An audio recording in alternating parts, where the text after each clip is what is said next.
अस्सलाम वालेकुम नाज़रीन का मैं इसलिए मैं वानू और हाजिर हूँ एक नई वीडियो लेके आपके सामने। नाज़रीन का इमरान खान साहब ने जो है वो पूरे सिस्टम को अपने आगे लगाया हुआ है।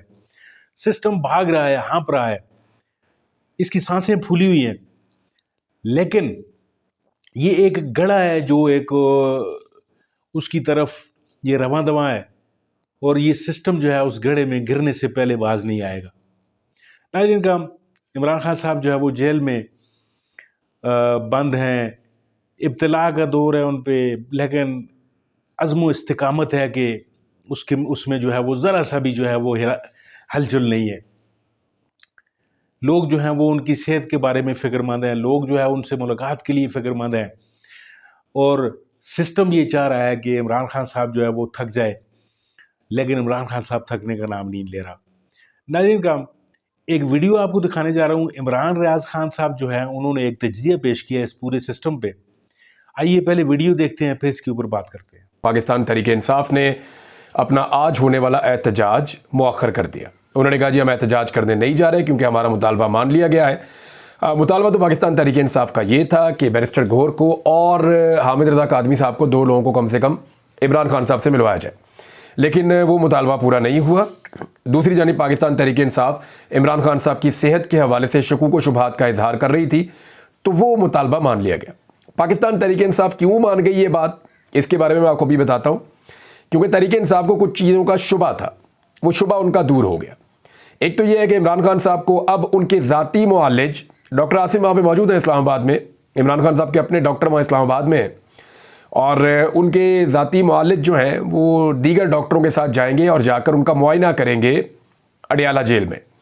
तो एक तो उनकी खैर खबर जो है वो बाहर आ जाएगी, पार्टी के लोगों को पता चल जाएगा कि एक्चुअली इमरान खान साहब की सिचुएशन क्या है, उनकी सेहत कैसी है, उन्हें किस हाल में रखा गया है, ये सारी चीज़ें क्लियर हो जाएंगी। नंबर एक।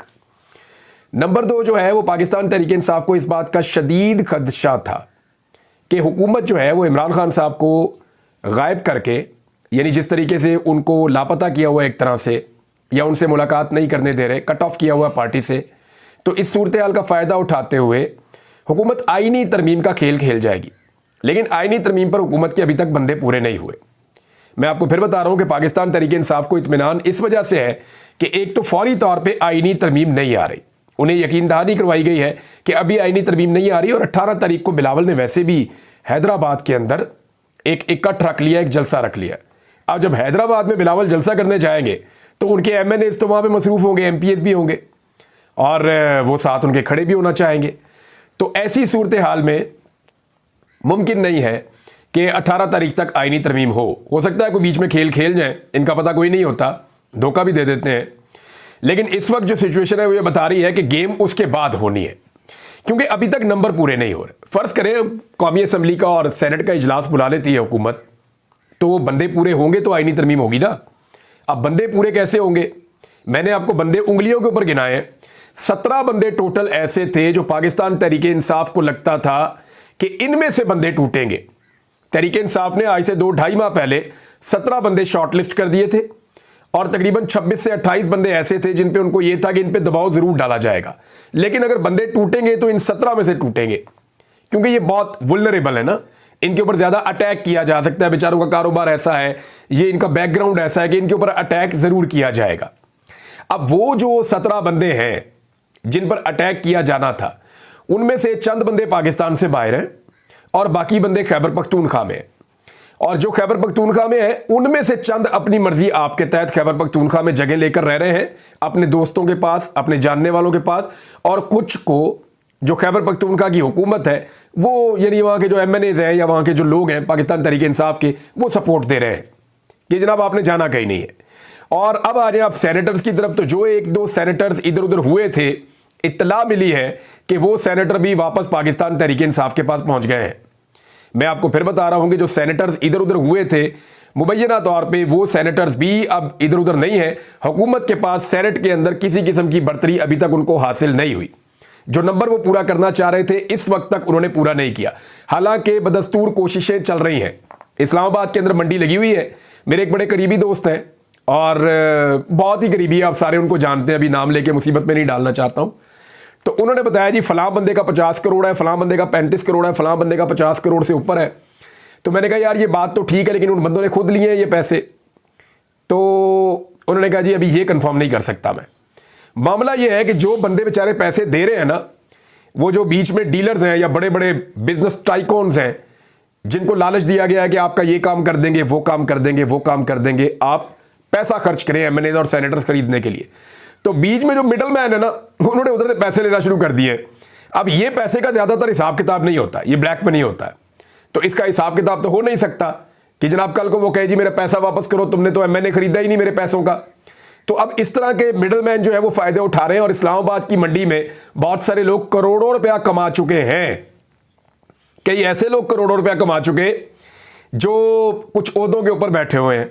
यानी अब मैं ज्यादा खुल के अब किसी को वो नंगा नहीं करना चाहिए, लेकिन वक्त आएगा, सबूत भी आएंगे, सारी चीजें सामने आएंगी। जब इंक्वायरियां होंगी ना, तब पता चलेगा कि कौन कौन बंदा अपनी सीट पर बैठ के नाजायज फायदा उठा गया और उसने करोड़ों रुपए की दिहाड़ी लगा ली। तो ये है जनाब सारा गेम। बंदे बिके नहीं, बंदे काबू आए नहीं, ना सेनेटर पूरे हो रहे हैं और ना ही पूरे हो रहे हैं एमएनएस। अब फजलुर रहमान साहब पे सारी उम्मीद है। मैं आज आपको फिर कह रहा हूं कि अगर कोई आदमी आईनी तरमीम करवाएगा तो वो फजलुर रहमान होगा। अगर कोई इस आईनी तरमीम को इस वक्त करवा सकता है तो सिर्फ और सिर्फ फजलुर रहमान साहब करवा सकते हैं और कोई नहीं करवा सकता। फजलुर रहमान साहब की 4 चीजें ऐसी हैं जिनकी मौजूदगी में हुकूमत ये आईनी तरमीम करेगी नहीं। मैं चारों चीजें आपके सामने रख देता हूं, और फजलुर रहमान साहब के लिए बहुत मुश्किल है इन 4 चीजों से पीछे हट जाए, पीछे चले जाए बैकफुट पे कि मैं पीछे हट रहा हूं, मैं ये 4 चीजों से पीछे हट रहा हूं, आप मेरे साथ मिलकर आईनी तरमीम कर दें। फजलुर रहमान साहब कर नहीं पाएंगे। पहले स्टेटमेंट तो सुने जरा फजलुर रहमान साहब ने जो दिया है, बड़ा लंबा चौड़ा स्टेटमेंट है, तकरीर कर रहे थे अपने कारकुनों से सिंध में, लेकिन मैं उसका एक मुख्तसर एरिया आपको पढ़ के सुना देता हूं। आज इस तरह की कठपुतली असम्बलियों से तुम अपने मफादात के लिए आइन में तरमीम करवाना चाहते हो, तुम मेरा आइन बिगाड़ते हो, तुम इस कौम की वहादत की अलामत को खत्म करते हो, तुम पाकिस्तान की वहादत की अलामत को खत्म कर रहे हो। हम पाकिस्तान की वहादत की इस अलामत का तहफ़्फ़ुज़ करना जानते हैं और इंशाअल्लाह तहफ़्फ़ुज़ करेंगे। आज मेरे साथ हाथ उठाकर अल्लाह को हाजिर नादिर जानकर अहद व पैमान करें कि अगर मेरे आइन के साथ, मेरे इस्लाम के साथ तुमने खिलवाड़ किया तो ये अवाम इस मैदान में नहीं बैठेगी, वो सड़कों पर निकलकर तुम्हें ऐवानों से घसीट कर बाहर निकालेगी। एस्टेब्लिशमेंट पे इल्ज़ाम लगाया फजलुर रहमान साहब ने, और बड़ा क्लियर इल्ज़ाम लगाया एस्टेब्लिशमेंट के ऊपर, ये तरमीम के हवाले से भी, इलेक्शन में धांधली के हवाले से भी जो हुकूमत बनाई गई उस पर भी खुलकर लगाया। शहबाज शरीफ साहब को भी कहा कि तुम्हारे पास तो अक्सरियत ही नहीं है, उनको भी ताने दिए। तो फजलुर रहमान साहब बड़ा खुलकर आए, उन्होंने कहा जी आइन के लिए हमारा मुसवदा है, अब जिसने आइनी तरमीम करनी है वो फजलुर रहमान साहब के मुसवदे के ऊपर होगी, उनके बकौल। उन्होंने कहा जी कि कोई इजाजत नहीं देंगे अपने मुसवदे के अलावा कि कोई आइनी तरमीम की जाए। अब जरा सुने फजलुर रहमान साहब की वो 4 चीजें क्या है जो हुकूमत को और हुकूमत के हमायतियों को किसी सूरत काबिल कबूल नहीं है। जरा चारों चीजें आप गौर से सुन लें। नंबर 1, आइनी अदालत फजलुर रहमान साहब नहीं बनाना चाहते, हुकूमत हर हाल में आइनी अदालत बनाना चाहती। आइनी अदालत बनेगी तो काजी फायद ईसा साहब को आइनी अदालत का सरबराह बना के सुप्रीम कोर्ट को उनके अंडर दे दिया जाएगा। आइनी अदालत नहीं बनेगी तो हुकूमत को कोई फायदा नहीं। दूसरा, जजों की उम्र में इजाफा किसी सूरत फजलुर रहमान साहब नहीं चाहते। जजों की उम्र में इजाफा होगा तो फिर एक्सटेंशन हो सकती है काजी फायद ईसा साहब की, वो सीनियर तरीन जज हैं, उम्र में इजाफा हुआ तो वो आगे चल जाएंगे, ये भी फजलुर रहमान साहब नहीं होने दे रहे, तो काजी साहब के तो दोनों रास्ते हो गए बंद। तीसरा, जो बुनियादी इंसानी हकूक के अंदर तरमीम की जा रही थी, यानी जिसको मर्जी उठाओ जहां मर्जी बंद कर दो, आर्टिकल 8 आइन का, और जो उनके अंदर तरामीम की जा रही थी, तो वो तो पाकिस्तान के अंदर बुनियादी इंसानी हकूक मुअत्तल ही हो जाने थे। तो इस पे भी फजलुर रहमान साहब ने कहा जी ये नहीं हो सकता, बल्कि उनकी पार्टी ने बड़ा सख्त रद्द-ए-अमल दिया। सेनेटर कामरान मुर्तज़ा साहब का इसके ऊपर बड़ा क्लियर स्टेटमेंट था। नंबर 4, फौजी अदालतें। फजलुर रहमान साहब को ये लगता है कि अगर वो फौजी अदालतों के हक में जाएंगे तो पीटीआई के खिलाफ तो फौजी अदालतों के थोड़े से केसेस हैं, लेकिन ये जो खैबर पख्तूनख्वा और बलूचिस्तान की जिस बेल्ट में वो इलेक्शन लड़ते हैं, पश्तून बेल्ट में, वहां पे बेशुमार केसेस हैं लोगों के जो फौजी अदालतों में चले जाएंगे। वीडियो आपने मुलाहिजा फरमाई, वीडियो में आपने जिस तरीके से देखा कि इमरान खान साहब ने जो है ये हालिया जो 15 तारीख का ये जो SCO जो हो रहा है, ये शंघाई जो समिट है, इसमें शिरकत के लिए जो लोग आ रहे हैं पाकिस्तान में, इनके हवाले से जो है वो आज 15 तारीख थी और पीटीआई ने इसके हवाले से जो है वो एक एहतजाज की कॉल दी हुई थी। एहतजाज जो है वो मौखर कर दिया गया, कैंसिल कर दिया गया। इमरान रियाज खान साहब ने जो है उसकी पूरे के पूरे सिनारियों पे, पूरे के पूरे सिस्टम के जो थकावट है उस पर एक तायराना नज़र डाली है और किस तरीके से बताया है कि ये जो तरमीम ये करने जा रहे हैं, ये जो आईनी तरमीम जिसे कहते हैं, लेकिन मैं इसे गैर आईनी तरमीम कहता हूँ। ये जो गैर आईनी तरमीम ये करने जा रहे हैं, इसके अंदर इन्होंने अदलिया को जिस तरीके से दबोचने का एक फैसला किया हुआ था, जिस तरीके से ताकतवरों ने जो है वो इनको कठपुतलियों की तरह इस्तेमाल करना था और नून लीग जो है वो उसका इस पूरे सिस्टम में जो है वो ताकतवरों का खिलौना बनी हुई है। नाज़रीन किराम, सेनेटर्स और मेंबरान असम्बली जो हैं वो तहरीक इंसाफ के किसी हद तक तो सेफ हैं, लेकिन फिर भी कुछ भी नहीं कहा जा सकता कि वो कब तक जो है वो अपनी जान बचाते फिरेंगे। लेकिन अगर एक दफ़ा ये तरमीम का रास्ता रोक लिया गया, जिस तरह इमरान रियाज भाई ने भी आपको बताया है, तो मेरा ख्याल है शायद ये पाकिस्तान जो है वो एक किसी अच्छे ट्रैक पे चलना शुरू हो जाए।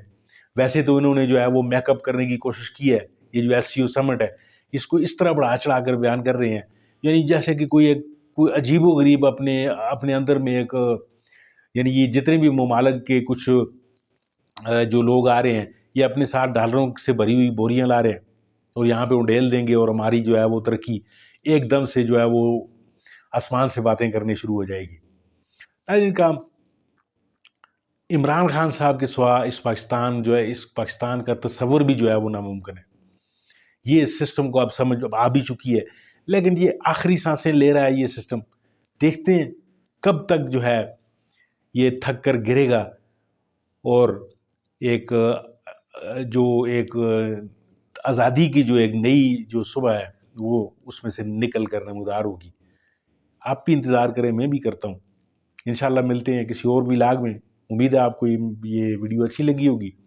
अगर आपको अच्छी लगी है तो इसको लाइक कीजिए, शेयर कीजिए और मेरे चैनल को ज़रूर सब्सक्राइब कीजिए। आपका बहुत बहुत शुक्रिया। अपना बहुत सारा ख्याल रखिएगा। अल्लाह हाफ़िज़।